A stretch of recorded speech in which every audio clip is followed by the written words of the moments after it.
it back up in there. Yeah, move it back there, put it over here near the silk fence.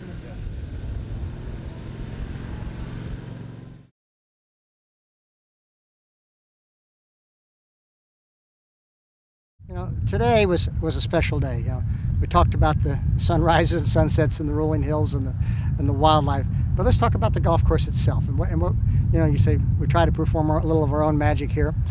Today we went back and we went to the first hole on the golf course, which we hadn't done a lot on. We now got a really nice first hole. It's about 300 and I'm guessing 95 yards from the back, maybe 375 for the membership.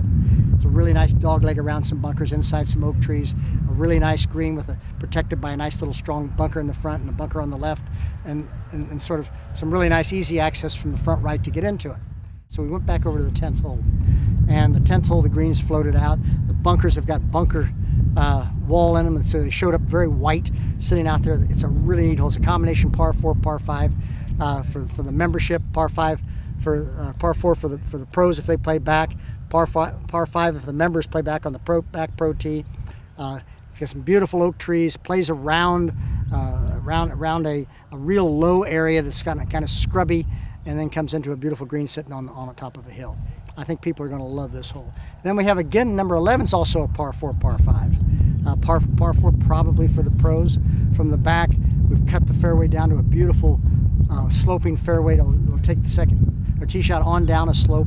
We'll be able to play into a green that sits over a little arroyo that comes through. Got beautiful oak trees on the left, beautiful oak on the right, nice bunker to the right side of the green. The green just sits in there beautifully right in this hillside. You're going to love it. Now we went today and we started seeing some grass. We grassed the 12th hole, and all the grass was all around. Of course, obviously the green wasn't planted yet, but boy, was it pretty. Sitting on the top of the hill with all the number of tees we've got at 12, you know, plays from maybe 200 and some yards from the back to maybe 130 or 40 yards from the front. So got a lot of variety in there. Got a little arroyo that runs along the left side of the green, a couple bunkers on the left side of the green, beautiful oak tree, short right, really sits in nice. Then we went over to 18. Now this one is the new wrinkle we've got. That's the one that we really had to figure out, how are we going to get to play it? You know, I was really worried about how are the ladies going to play this hole?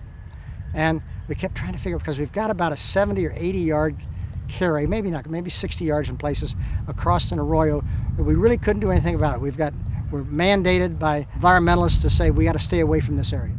And then I said, but how is the average golfer going to play? Well, the average golfer's going to, we got their tees where they're about, oh, it's not a long hole, it's probably maybe 520 for the members, and they'll play short of the bunker on the right, and they'll still be able to hit it across them.